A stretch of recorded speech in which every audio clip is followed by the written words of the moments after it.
शलाकया चक्षुरुन्मिलितं येन तस्मै श्रीगुरवे नमः।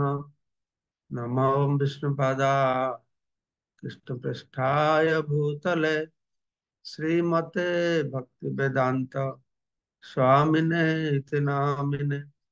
नमस्ते सारस्वती देवे गौरवाणी प्रचारिणे निर्विशेष शून्यवादी पाश्चात्य देशतारिणे वंशाकल्पतरुभ्यश्च कृपा सिन्धुभैव च पतितानां पावनेभ्यो वैष्णवेभ्यो नमो नमः।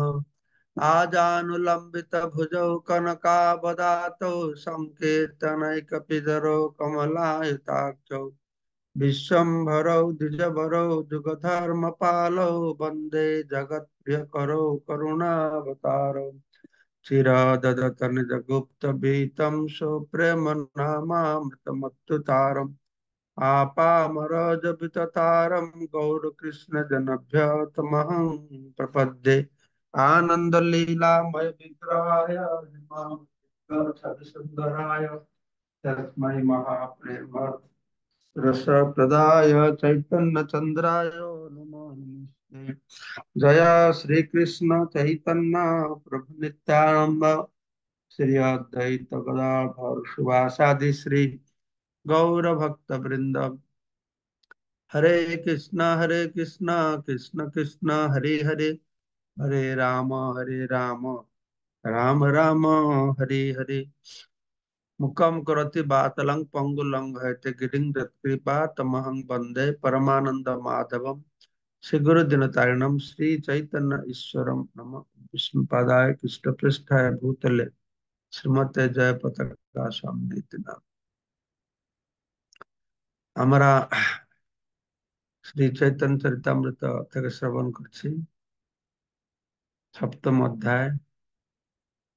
তো মহাপ্রভু কাশীতে গিয়ে মায়াবাদী সন্ন্যাসীদের যে নিমন্ত্রণ করেছিলেন একজন ব্রাহ্মণ, তো সেখানে মহাপ্রভু পৌঁছেছেন।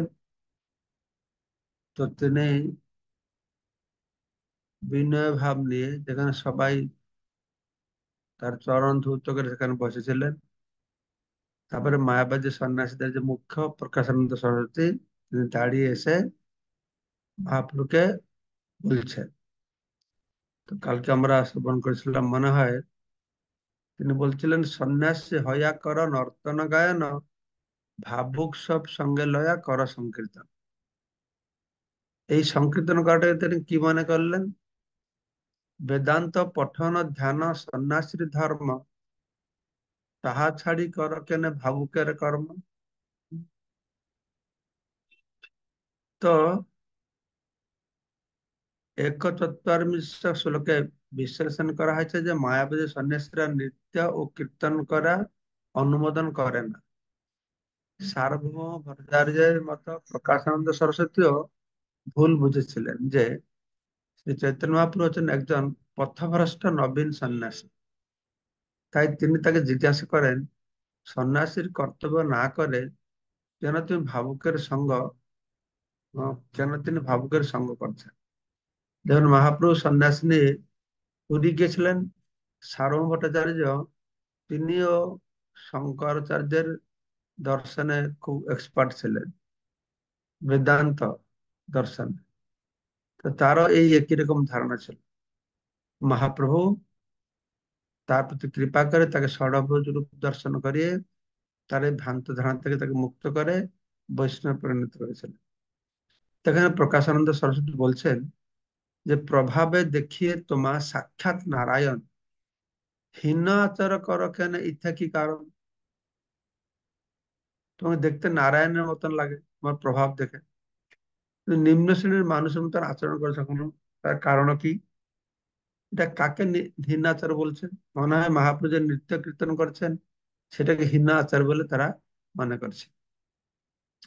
বৈরাগ্য, বেদান্ত অধ্যয়ন, ধ্যান ও কঠোর নিয়ম নিষ্ঠা পালন করার ফলে মায়াবাদী সন্ন্যাসের অবশ্যই পুণ্য কর্মস্থে অধিষ্ঠিত। মায়াবাদীরা খুব নিষ্ঠায় থাকে, বৈরাগ্য থাকে, তো এইভাবে তারা উন্নত স্তরে, পুণ্যকর্মের উন্নত স্তরে তারা আছে। এই পুণ্যের প্রভাবে প্রকাশানন্দ সরস্বতী বুঝতে পেরেছিলেন যে চৈতন্য মহাপ্রভু কোনো সাধারণ মানুষ নয়, পক্ষান্তরে তিনি হচ্ছেন পরমেশ্বর ভগবান, সাক্ষাৎ নারায়ণ। তিনি তাকে সাক্ষাৎ নারায়ণ বলে মনে করেছিলেন। আসলে মায়াবাদীরা এমনি, মায়াবাদী সন্ন্যাসীরা পরস্পরকে নারায়ণ বলেই সম্বোধন করে। কেননা তারা মনে করেন যে পরবর্তী জীবনে তারা নারায়ণ হয়ে যাবে, নারায়ণ সঙ্গে লীন হয়ে যাবে। তাই তারা বলে দণ্ড ধারণ মাত্রেণ নর নারায়ণ হবে। তো এইভাবে তারা নারায়ণ বলে মনে করেন। আরো মহাপ্রভুকে দর্শন করে, ওই যে মহাপ্রভু তো তার ঐশ্বর্য প্রদর্শন করিয়েছেন, সে তাতেও প্রভাবিত হয়েছে। তো প্রকাশানন্দ সরস্বতী মনে করেছিলেন যে শ্রী চৈতন্য মহাপ্রভু, হম, হয়তো ওদের তো লক্ষ্য হচ্ছে নারায়ণ হওয়া, নারায়ণ সঙ্গে এক হওয়া। তো প্রকাশানন্দ সরস্বতী মহাপ্রভু সে ঐশ্বর্য থেকে মনে করেছেন যে শ্রী চৈতন্য মহাপ্রভু ইতিমধ্যে নারায়ণ হয়ে গেছেন, তো পরবর্তী জীবনের জন্য তার আর প্রতীক্ষা করার কোনো প্রয়োজন নাই। হম, প্রকাশানন্দ সরস্বতী মনে করছে চৈতন্য মহাপ্রভু নারায়ণ হয়ে গেছেন, তিনি নারায়ণ হয়ে যাননি, তিনি নারায়ণই। হ্যাঁ, যে মনে করছে নারায়ণ হয়ে গেছে। বৈষ্ণব ও মায়াবাদী দর্শনের মধ্যে একটি পার্থক্য হচ্ছে যে মায়াবাদী দার্শনিকরা মনে করেন যে দেহ ত্যাগের পরে তারা নারায়ণের দেহে লীন হয়ে নারায়ণ হয়ে যাবে।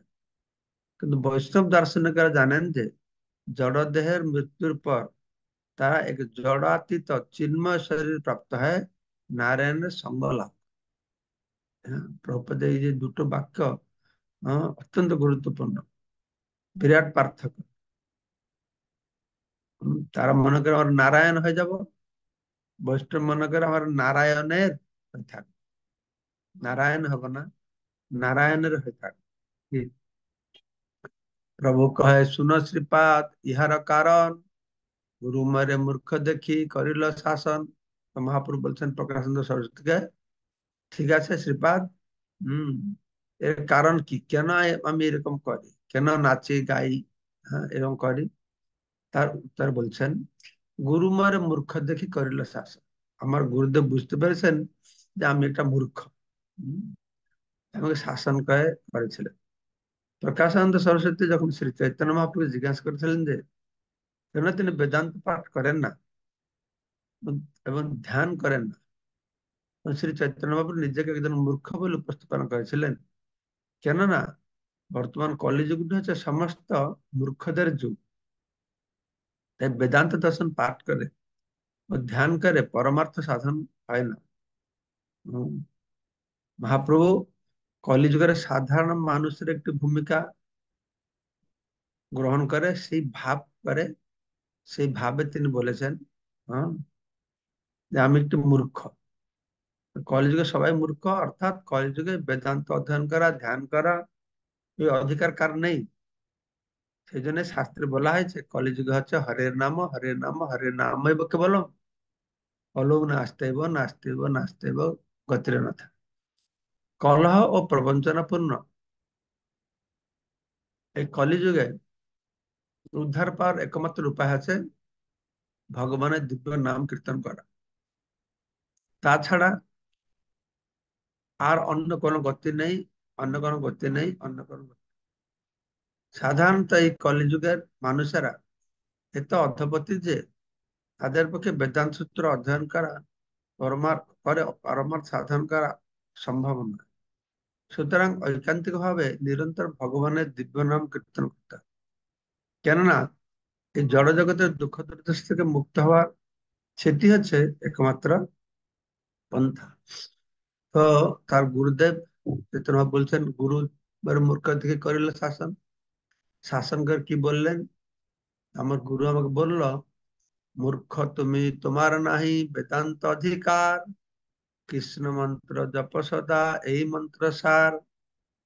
তিনি বললেন তুমি একটু মূর্খ, বেদান্ত অধ্যয়ন করা অধিকার তোমার নেই, তুমি কেবল নিরন্তর কৃষ্ণ মন্ত্র জপ করো, এটি হচ্ছে সমস্ত বেদের সার, বৈদিক মন্ত্রের সার। তো এই সম্পর্কে ছিল ভক্তিসিদ্ধান্ত ঠাকুর গোস্বামী আহ, মন্তব্য করেছেন, শ্রী গুরুদেবের মুখ নিঃসৃত বাণী যথাযথভাবে সম্পাদন করলে জীবনের উদ্দেশ্য সম্পূর্ণভাবে সফল হয়। এইভাবেই গুরুদেবের বাণী গ্রহণ করাকে বলা হয় শ্রৌত বাক্য, এবং তা নির্দেশ করে যে শিষ্যকে অবিচলিতভাবে গুরুদেবের আদেশ পালন করতে হবে। এই সম্পর্কে বিশ্বনাথ চক্রবর্তী ঠাকুর মন্তব্য করেছেন যে শিষ্যের কর্তব্য হচ্ছে গুরুদেবের নির্দেশ সর্বান্তকরণে গ্রহণ করা। শ্রী চৈতন্য মহাপ্রভু এখানে বলেছেন, যেহেতু তার গুরুদেব তাকে নির্দেশ দিয়েছিলেন কেবলমাত্র কৃষ্ণ মন্ত্র জপ করার জন্য, তাই তিনি নিরন্তর হরে কৃষ্ণ মহামন্ত্র জপ করেছিলেন। কৃষ্ণ মন্ত্র জপ সদা, এই মন্ত্র সার তিনি বলেছিলেন। কৃষ্ণ মন্ত্র মানে হরে কৃষ্ণ মহামন্ত্র। শ্রীকৃষ্ণ হচ্ছেন সবকিছুর উৎস। তাই কোনো মানুষ যখন পূর্ণরূপে কৃষ্ণ ভাবনাময় হন, তখন বুঝতে হবে যে শ্রীকৃষ্ণের সঙ্গে তার সম্পর্ক পূর্ণরূপে প্রতিষ্ঠিত হয়েছে। ভগবান কৃষ্ণ বলছেন, অহম সর্বস্ব প্রভাব মত্ত সর্বম প্রবর্ততে, সবকিছু আমার থেকে সৃষ্টি হয়েছে, তাই না? তো সেই জন্যই যখন আমরা কৃষ্ণ ভাবনাময় হই, তা মানে কি আমরা তার সঙ্গে যুক্ত হয়েছি, আমরা স্বস্বরূপে অধিষ্ঠিত হয়েছি। কৃষ্ণ ভাবনার অভাব হলে জীব আংশিক ভাবে শ্রীকৃষ্ণের সঙ্গে সম্পর্ক যুক্ত থাকে, তাই সে তার স্বরূপে অধিষ্ঠিত থাকে না। মানে কৃষ্ণের সঙ্গে সম্পর্ক থাকবে না এরকম কিছু থাকতেই পারে না। তাই ভগবান বলছেন, তুমি যা কিছু আমার থেকে আলাদা দেখছো সেগুলো সব মায়া, তার কোনো অস্তিত্ব নেই। অস্তিত্ব আছে মানে ভগবান কৃষ্ণের সঙ্গে সম্পর্কিত আছে।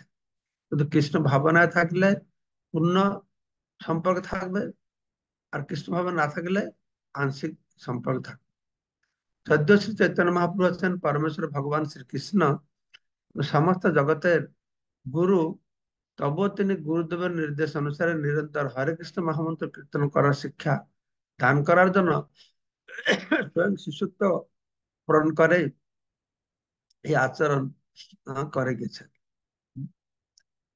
আসলে মহাপ্রভু তার গুরুর নির্দেশ পেয়ে যেটা করেছেন তা না। তিনি তো এসেছেন হরিনাম প্রবর্তন করতে। তিনি তো ভগবান।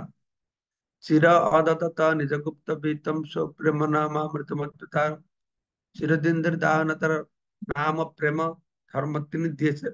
কিন্তু জগৎবাসীদের শিক্ষা দেওয়ার জন্য তিনি গুরু গ্রহণ করেছেন। গুরু কাছ থেকে কৃষ্ণ মন্ত্র গ্রহণ করেছেন। হ্যাঁ, গুরুর নির্দেশ অনুসারে তিনি কি করেছেন, যে হ্যাঁ, আচরণ করছেন। যিনি বেদান্ত পাঠের প্রতি অত্যন্ত আসক্ত, তার চৈতন্য মহাপুরের শিক্ষা গ্রহণ করা অবশ্যই কর্তব্য। এই যুগে কারো বেদান্ত অধ্যয়ন করার যোগ্যতা নেই। তাই সমস্ত বৈদিক জ্ঞানের সার মর্ম ভগবানের দিব্য নাম কীর্তন করাই শ্রেয়। এ সম্পর্কে শ্রীকৃষ্ণ ভগবত গীতার সঙ্গে বলছেন, বেদে সর্বে অহম বিদ্যা বেদান্ত কৃত বেদবিদ এব চাহং। সমস্ত বেদে আমি কেবল জ্ঞাতব্য। আমি হচ্ছি বেদান্তের প্রণেতা, আমি হচ্ছি বেদবেত্তা। তো ভগবান কৃষ্ণকে জানা মানে সবকিছু জানা। হরিনামের মধ্যে সমস্ত সার বস্তু রয়েছে। সমস্ত বেদের সার হচ্ছে শ্রীমদ ভাগবত। শ্রীমদ ভাগবতের সার হচ্ছে নববিধা ভক্তি। আর নববিধার সার হচ্ছে নাম। তার মধ্যে সর্বশ্রেষ্ঠ নাম সংকীর্তন। এই নাম সংকীর্তন কেন শ্রেষ্ঠ? নাম সংকীর্তন করলে আমাদের ভগবান প্রতি প্রেম জাগবে। যতক পুরাণ প্রমাণ দেখানা নামের সমান নেই, নামের অর্থ হলে প্রেমের উদয়, প্রেমেতে হরিকে পাই। মূর্খেরাই কেবল গুরু সেবা ত্যাগ করে নিজেদের তত্ত্বজ্ঞানী পণ্ডিত বলে মনে করে। এই ধরনের মূর্খদের নিরস্ত করার জন্য শ্রী চৈতন্য মহাপ্রভু যথার্থ শিষ্য হওয়ার আদর্শ সম্বন্ধে দৃষ্টান্ত স্থাপন করে গিয়েছেন। গুরুদেব খুব ভালোভাবে জানেন কিভাবে তার শিষ্যকে কোনো বিশেষ সেবায় নিযুক্ত করতে হয়।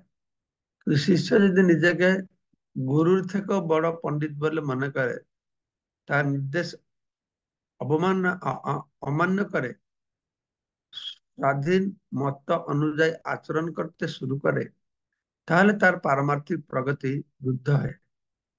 প্রতিটি শিষ্যের এই কর্তব্য হচ্ছে নিজেকে কৃষ্ণ তত্ত্ব বিষয়ে সম্পূর্ণরূপে অজ্ঞ বলে মনে করে কৃষ্ণ ভক্তি লাভের উদ্দেশ্যে সর্বদা গুরুদেবের আদেশ পালন করতে প্রস্তুত থাকা।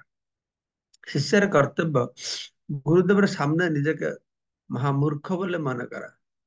তাই কখনো কখনো লোক দেখানো পারমার্থবাদীরা এমন কারো কাছে থেকে দীক্ষা নিতে দেখা যায় যে এমনকি সে শিষ্য হওয়ারও যোগ্য নয়, কেননা সেই সমস্ত তথাকথিত শিষ্যরা সেই সমস্ত তথাকথিত গুরুদেবকে নিজেদের নিয়ন্ত্রণাধীনে রাখতে চায়। পারমার্থিক উপলব্ধির পথে এই ধরনের আচরণ সম্পূর্ণ অর্থহীন। আজকাল গোটা ফ্যাশন হয়ে গেছে গুরু গ্রহণ করে, গুরু নির্দেশ পালন না করে গুরুকে নির্দেশ দেয় বা তাদেরকে অর্থ প্রলোভন দেখিয়ে ইয়ে করে সে করে, গুরু তার উপর কিছু কথা বলতে পারবে না। তো এই গুরু ঠিক নয়, আর শিষ্য ঠিক নয়। গুরু যেটা সত্য কথাটা শিষ্যকে বলবে, সে ভালোবাসুক বা না বাসুক। তো সদ্গুরু কাজ হচ্ছে কি, মন ব্যাসং মুক্তি ভি না, মনে তিক্ত লাগবে সে কথা বলে, যে ডক্টর যেরকম ট্রিটমেন্ট করে, ডক্টর ট্রিটমেন্ট করতে গেলে অস্ত্রোপচার করতে হলে কিছু কষ্ট হয়, কিন্তু ডক্টর করে। হম, ঠিক সেরকমই কৃষ্ণ ভাবনামৃত সম্বন্ধে যে মানুষের জ্ঞান অসম্পূর্ণ, সে কখনো বেদান্ত দর্শন উপলব্ধি করতে পারে না। যদি কৃষ্ণ ভাবনামৃত ব্যাপারটা জানে না, তাহলে সে বেদান্ত দর্শন করে কি বুঝবে? বেদান্ত দর্শনের লক্ষ্যটা তো হচ্ছে আহ যে ভগবান কৃষ্ণকে জানা। সে লক্ষ্যটা জানে না, বেদান্ত পড়ছে, তাহলে কি করে লাভ হবে? বেদান্ত পড়ার লক্ষ্য উদ্দেশ্য যদি না জানে। কৃষ্ণ ভক্তি ছাড়া লোক দেখানো বেদান্ত অধ্যয়ন জীবকে ভগবানের বহিরঙ্গ শক্তি মায়ের দ্বারা কবলীভূত কবলীভূত করার একটি আয়োজন। আর যতক্ষণ পর্যন্ত মানুষ নিত্য পরিবর্তনশীল মায়া শক্তির প্রমত্ততার দ্বারা আকর্ষিত হয়ে পড়ে, ততক্ষণ সে পরমেশ্বর ভগবানের সেবা থেকে বিমুখ থাকে। সে কর্মী হোক, জ্ঞানী হোক, যোগী হোক, আহ, সে যদি এই মায়ার দ্বারা প্রভাবিত হয়ে থাকে, যে মায়া সবসময় পরিবর্তন হচ্ছে, তাহলে সে কি হবে? মায়ার দ্বারা প্রভাবিত হয়েছে বলে তার মুখ্য লক্ষণ কি? না, সে কৃষ্ণ বিমুখ হয়ে থাকে। কেননা কৃষ্ণ সূর্যের সময় মায়া হয় অন্ধকার, যাহা কৃষ্ণ তাহা না হয় মায়ার অধিকার। অর্থাৎ যারা কৃষ্ণ বহির্মুখ মানে তারা মায়া। বেদান্ত দর্শনের প্রকৃত অনুগামী হচ্ছেন ভগবত ভক্ত বৈষ্ণব। যদিও মায়াবিদার বেদান্ত সারা দুনিয়াতে পড়ে, তো তারা আসলে অনুগামী নয়। কেন ভক্তরা অনুগামী? কেন? তারা শ্রীমদ ভাগবতম হচ্ছে সর্ব বেদান্ত সারঙ্গী শ্রীমদ ভাগবতম ইষ্যতে, সমস্ত বেদান্তের সার হচ্ছে শ্রীমদ ভাগবতম। আর সেই ভাগবতম মাধ্যমে তারা ভগবানকে জানছে, তাই তারাই যথার্থ বেদান্ত অনুগামী। তো বেদান্ত দর্শনের প্রকৃত অনুগামী হচ্ছেন ভগবত ভক্ত বৈষ্ণব। তিনি জানেন যে পরমেশ্বর ভগবান হচ্ছেন মহৎ থেকে মহত্তর, সমগ্র জগতের পালনকর্তা। যতক্ষণ পর্যন্ত না মানুষ সীমিত সীমিতের সেবাবৃত্তি অতিক্রম করেছে, আহ, সেবা পর্যন্ত অতিক্রম করেছে, ততক্ষণ পর্যন্ত সে অসীমের কাছে পৌঁছাতে পারে না।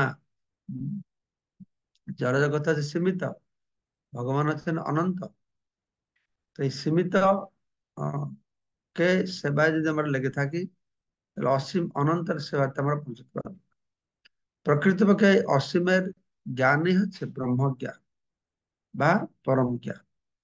যে সমস্ত মানুষ সকাম কর্মের প্রতি ও মনোধর্ম প্রসূত জ্ঞানের প্রতি আসক্ত থাকে, তারা পূর্ণ শুদ্ধ নিত্যমুক্ত আনন্দময় ভগবান শ্রীকৃষ্ণের দিব্য নামের মহিমা হৃদয়ঙ্গম করতে পারে না। সেজন্য ভক্তি মুক্তি সিদ্ধিকামে সকলে অশান্ত, কৃষ্ণ ভক্ত নিষ্কাম অতএব শান্ত।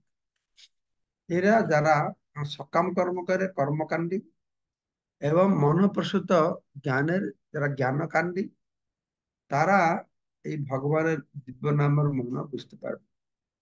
যে মানুষ পরমেশ্বর ভগবান থেকে অভিন্ন পবিত্র নামের আশ্রয় গ্রহণ করেছেন, তাকে আর বেদান্ত অধ্যয়ন করতে হয় না, কেননা তিনি ইতিমধ্যেই এই সমস্ত অধ্যয়ন সমাপ্ত করেছেন।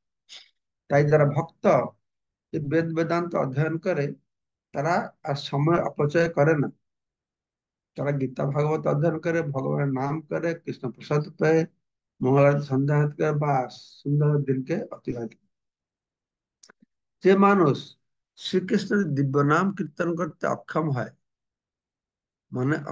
মনে করে শ্রীকৃষ্ণের নাম শ্রীকৃষ্ণ থেকে ভিন্ন এবং বেদান্ত অধ্যয়নের মাধ্যমে তাকে জানার চেষ্টা করে, সে হচ্ছে একটি মহামূর্খ।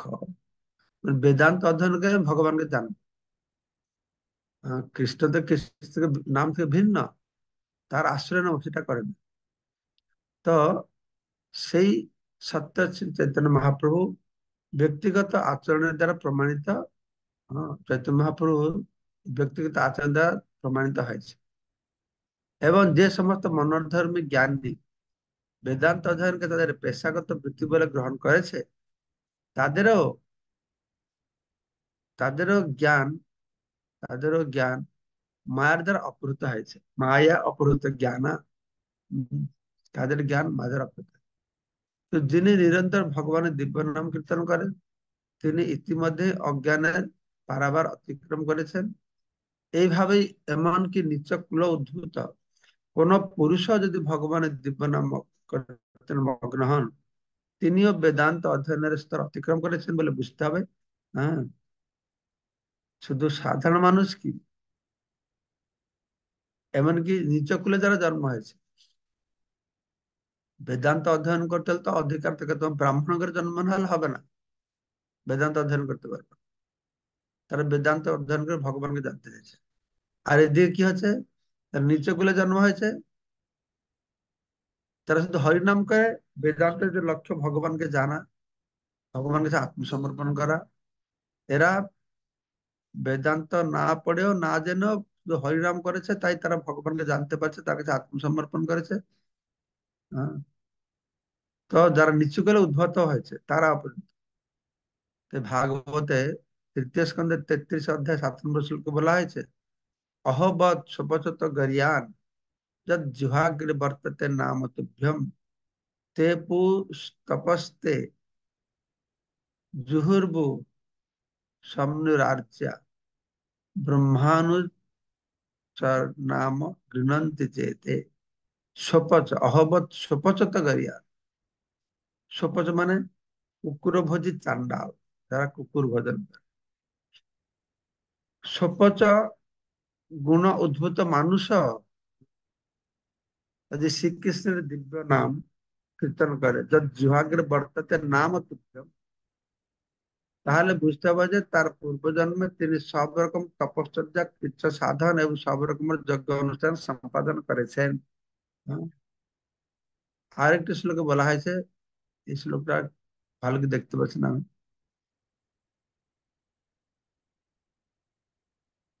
হ্যাঁ, এই হৃদহত যজুর্বেদ সামবেদ अपि अथर्वणः অধীতাস্তেন যেন উক্ত ইতি অক্ষরদ্বয়। ঋগ, এটা ঋগ বেদার্থ।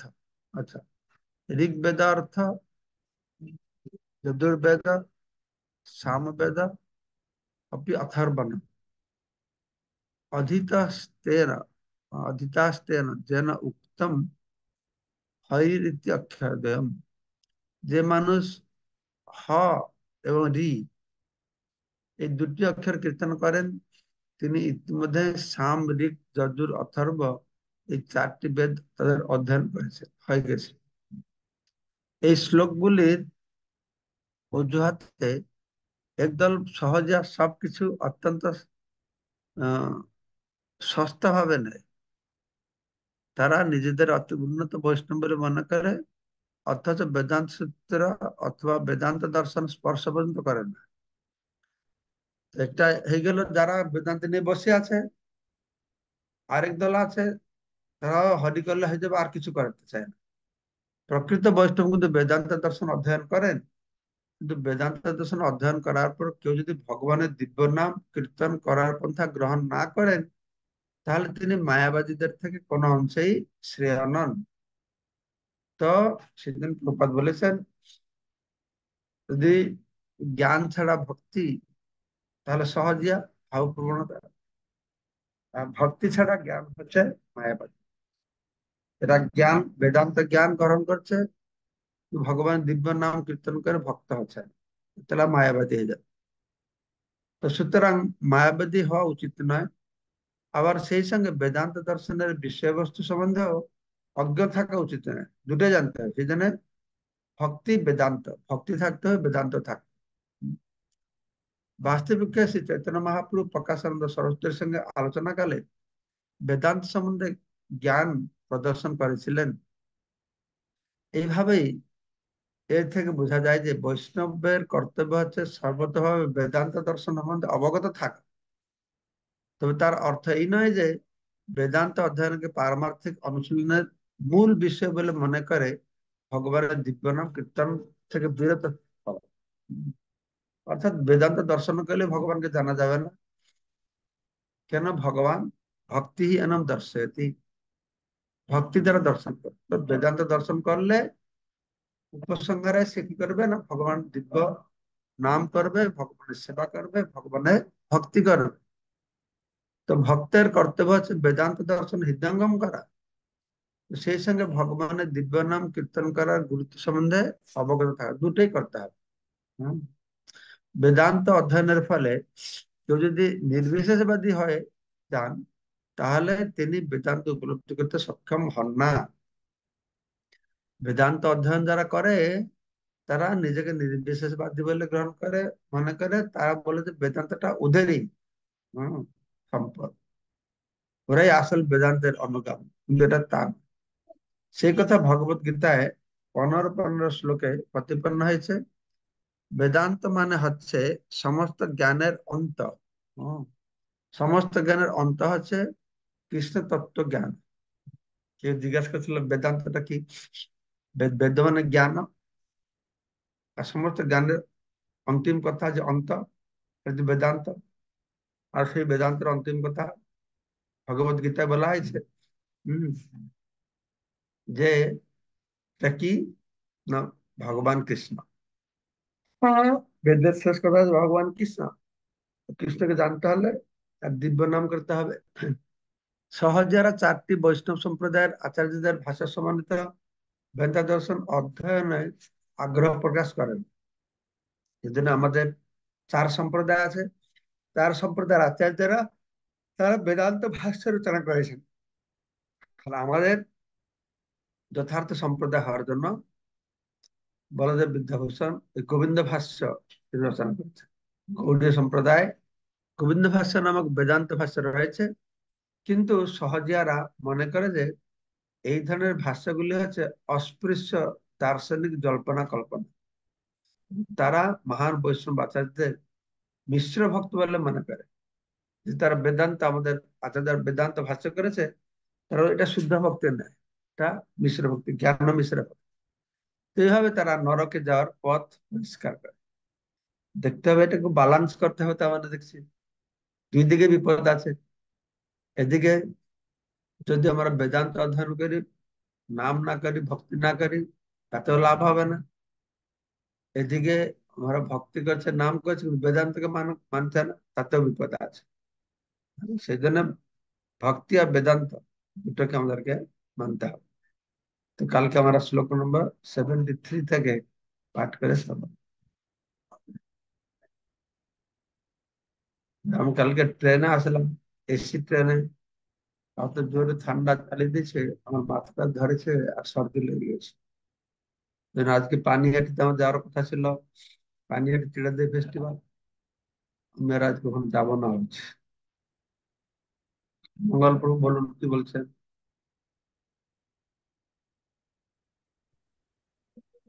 হরে কৃষ্ণ মহারাজ, দণ্ডবোধ প্রণাম। মহারাজ, ওই 65, 66, 67 তিনটে নম্বর শ্লোক বাদ পড়ে গেছে মহারাজ। আর মহারাজ, জ্ঞান ছাড়া ভক্তি আহ, আহ, আহ, সহজিয়া, আর ভক্তি ছাড়া জ্ঞান এটা মায়াবাদী। উম, কি বললেন লিখতে পারিনি। হ্যাঁ তাই বলবো। বলে, মহারাজ ভক্তি জ্ঞান ছাড়া ভক্তি সহজিয়া, সহজিয়াদের ভক্তি তো কিরকম মহারাজ? ওদের ভক্তি তো ভগবান আইনকে মানেই না ওরা, তাহলে কি করে ভক্তি হলো মহারাজ? কারা মানে না? সহজিয়ারা।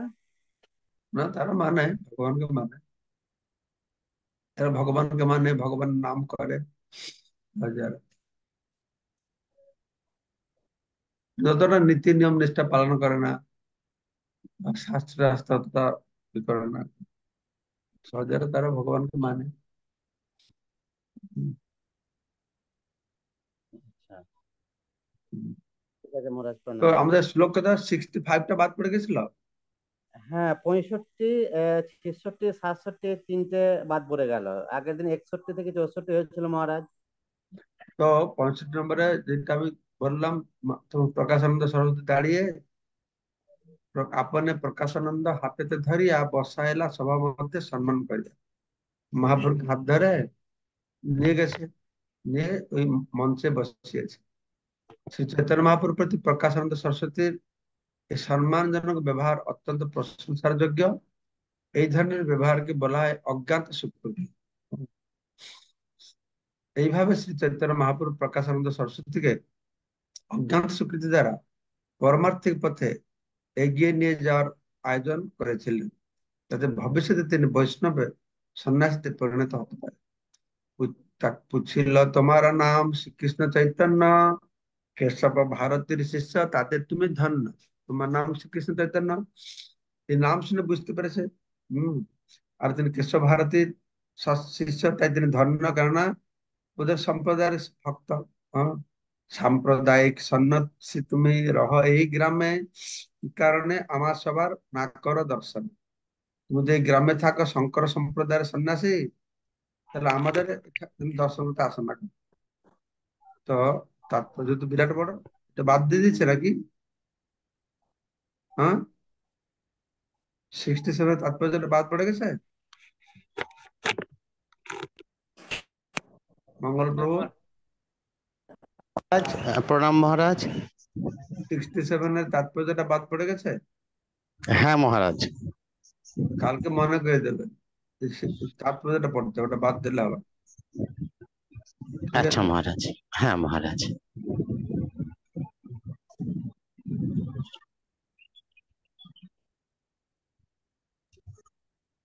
হালকা ঠিক করে আছে, সিরাজ দিয়ে দণ্ড মহোৎসবের যদি মহিমা বর্ণনা করেন আজকে। একে দণ্ড মহোৎসব বলা হয় এই জন্য, মহাপ্রভু নিত্যানন্দ প্রভু এসেছিলেন পানিহাটিতে। রঘুনাথ দাস অনেক চেষ্টা করেছেন মহাপ্রভুকে থাকবার জন্য, শান্তিপুরে গিয়ে মিলেছেন। তো মহাপ্রভু তখন বলছেন, না তুমি যাও, মর্কট বের না করে ঘর সংসার করে হরিভজন করো। কিন্তু যে উম, যার মন লেগে গেছে মহাপ্রভুর দিকে, সে আর ছাড়তে পারে নাকি। তিনি বিভিন্ন ভাবে পালাতে চেষ্টা করছিলেন, তার বাবা মা ধরে নিয়ে চলে আসছেন।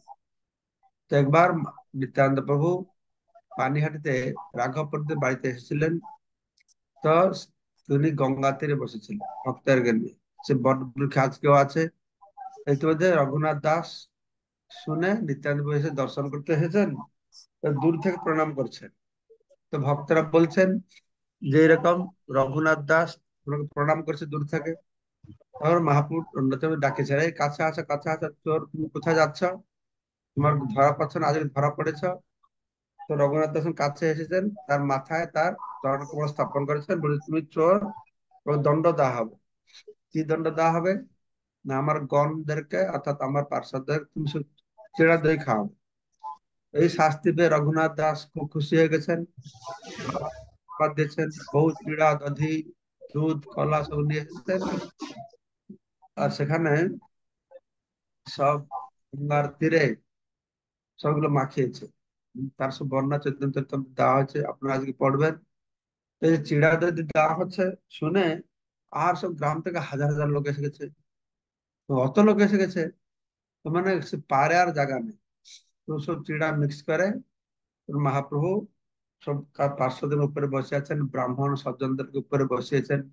মহাপ্রভু ব্রাহ্মণদেরকে খুব সম্মান করতেন, আর সব ভক্তরা নিচে বসে আছে।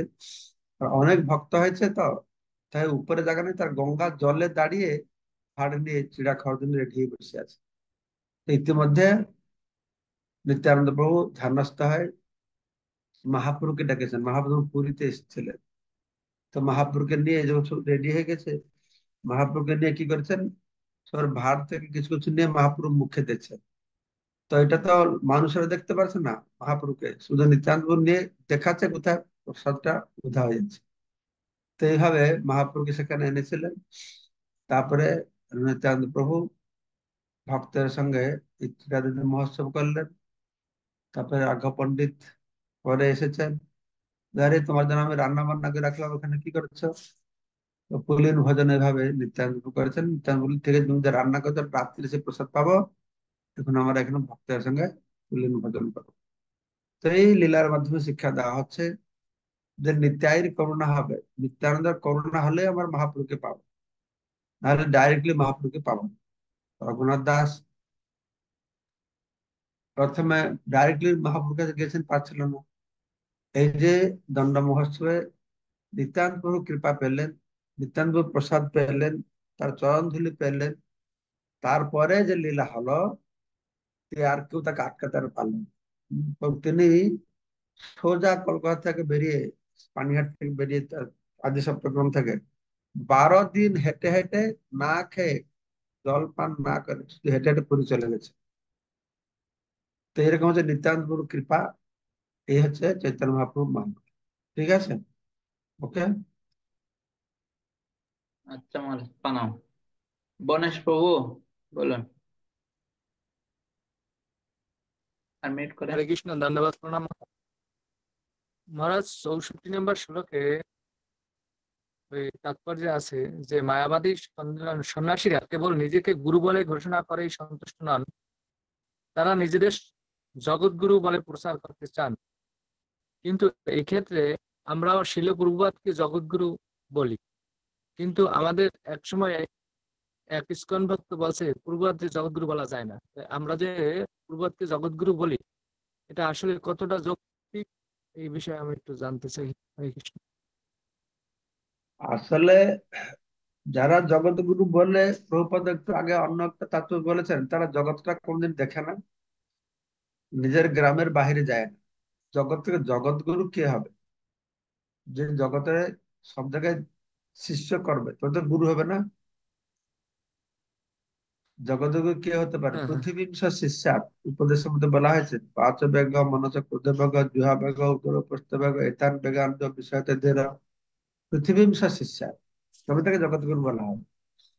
কিন্তু এখন এই অনেক জগৎগুরু হয়ে গেছে, যে পারে সে জগৎ, শুধু কি শঙ্করাচার্য জগৎগুরু বলা আছে? সবাই তো নিজের গুরুর পিছনে জগৎগুরু জগৎগুরু লাগিয়ে দিয়েছে। অষ্টতর শতশ্রী, 100 হাজার শ্রী, মানে সবাই লম্বা লম্বা নাম দিচ্ছে। সেই জন্যই আমাদের ইস্কনে বিশেষ করে ছিল ভক্তের মহারাজ বলতেন, আমরা প্রভুপাদকে জগৎগুরুটা না বলাই ভালো। তিনি আসল জগৎগুরু, সারা জগৎ শিষ্য করেছেন। জগৎগুরু শব্দটা এত সস্তা হয়ে গেছে, সবাই ব্যবহার করে। তাই বিশেষভাবে আমরা জগৎগুরু ছিল প্রভুপাদ বলি না, কখনো কখনো ভক্তরা বলে, এলা কথা। কোথায় জগৎগুরু বইতে লেখাটাকা মনে হয় না। আমরা জয়ম বিষ্ণু শ্রীশ্রীমৎ এসি ভক্তি বেদান্ত স্বামী শিল প্রভু, ইস্কন প্রতিষ্ঠাতা। বুঝতে পেরেছ? হ্যাঁ মহারাজ, বুঝতে পারছি। আসলে তিনি জগৎগুরু, জগৎ শিক্ষক, কিন্তু সেই বিশ্বের সমাধান করে না, কেন জগৎগুলো আপনার চিপ হয়ে গেছে একটা, তো সবাই মনে করি আর আর জগৎগুলো এসে গেছে, এটুকু, তাই না? ঠিক আছে, তাহলে আজকে একটু লেট হয়ে গেল, আমাকে এখনই কাজে যেতে হবে। সবাইকে অশেষ ধন্যবাদ আজকে অনুষ্ঠান যোগদান করবার জন্য। বাঞ্ছা কল্পতরুভ্যশ্চ কল্পতরুভ্যশ্চ কৃপা সিন্ধুভ্যশ্চ পতিতানাং পাবনেভ্যো জানম বৈষ্ণবেভ্যো পাবনভ্যশ্চ পাবনভ্যো বৈষ্ণবেভ্যশ্চ বৈষ্ণবেভ্যো নমো নমো নমঃ। নমো श्री নমো महाराज नमः की जय, श्रील जय प्रभुपाद की जय, जय श्री अनंत जय कोटि श्री वैष्णव जय।